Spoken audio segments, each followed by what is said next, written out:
Et si le véritable secret de la réussite ne résidait pas dans les livres, mais dans la foi?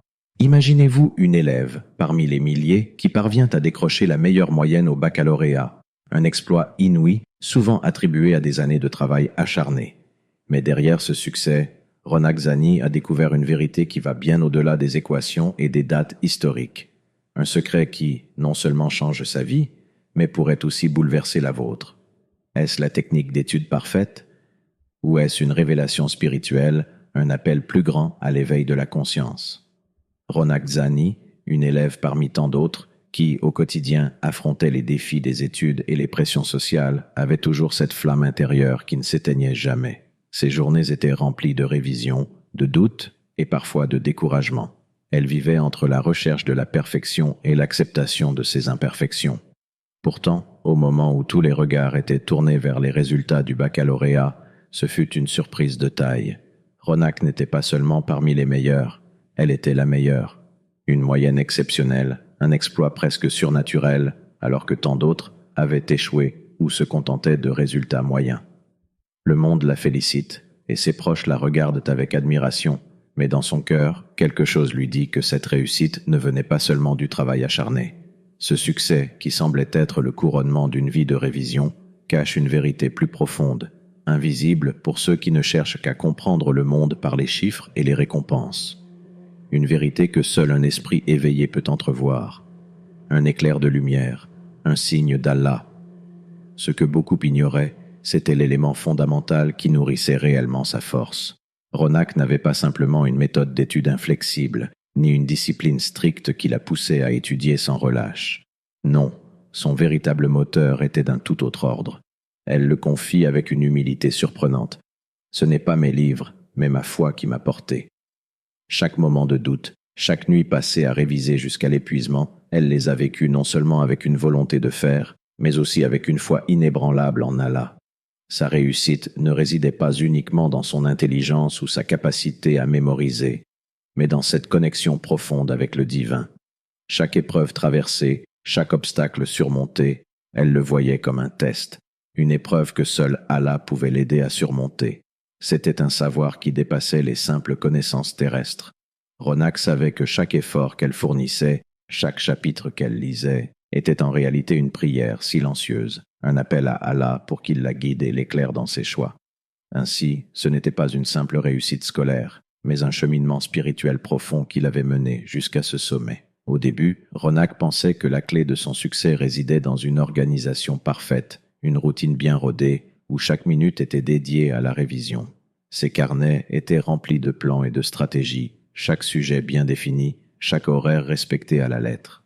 Mais un jour, alors qu'elle se sentait fatiguée, épuisée par cette pression constante, elle a eu une révélation qui a bouleversé tout son processus.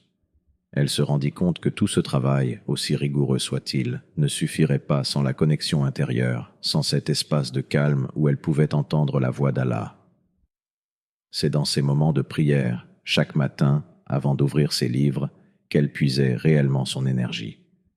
Ce n'était pas la rigueur de son emploi du temps qui la rendait invincible, mais la paix intérieure qu'elle trouvait dans ces moments de dévotion. Elle comprit que la prière, le dhikr, ces instants de silence et de connexion avec le divin, étaient sa véritable source de force.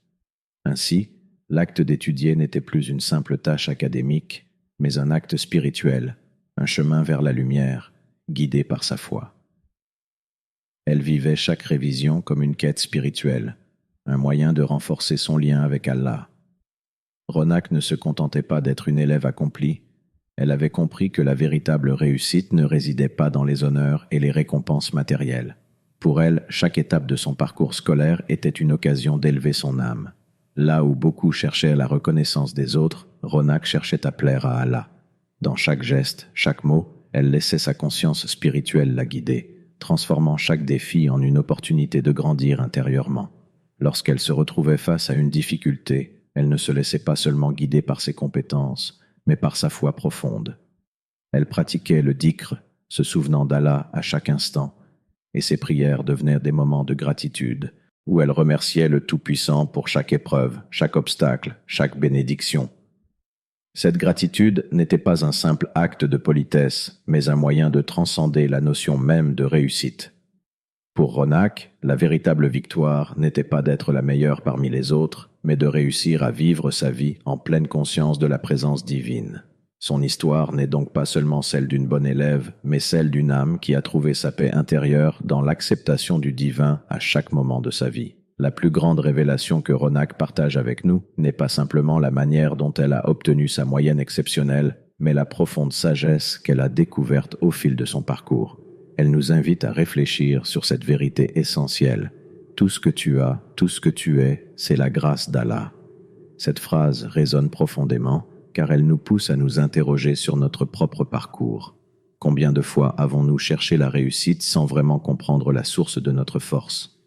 Combien de fois avons-nous pensé que notre succès était dû uniquement à nos efforts personnels, oubliant que chaque souffle que nous prenons, chaque talent que nous possédons est un don divin? Ronak nous pousse à voir au-delà des apparences et à reconnaître les signes qu'Allah nous envoie constamment. Ces signes ne sont pas seulement dans les moments de gloire, mais aussi dans les épreuves et les échecs. En nous concentrant trop sur les objectifs matériels, avons-nous négligé cette dimension spirituelle qui éclaire véritablement nos vies? Ronak nous rappelle que la véritable force ne réside pas dans nos capacités humaines limitées, mais dans notre connexion constante avec le divin, qui guide chacun de nos pas, même dans l'obscurité. Et maintenant, que vous a-t-il fallu pour réaliser qu'il ne suffit pas de courir après le succès pour le toucher? Le véritable secret ne réside pas dans l'effort isolé, mais dans la confiance totale en Allah. Comme Ronak l'a découvert, lorsque tu laisses ta foi guider tes actions, Allah fait de toi une lumière dans l'obscurité. Alors, la prochaine fois que vous vous sentirez perdu ou épuisé, souvenez-vous de cette vérité profonde. Tout ce que vous avez, tout ce que vous faites, n'est-il pas le reflet de sa volonté?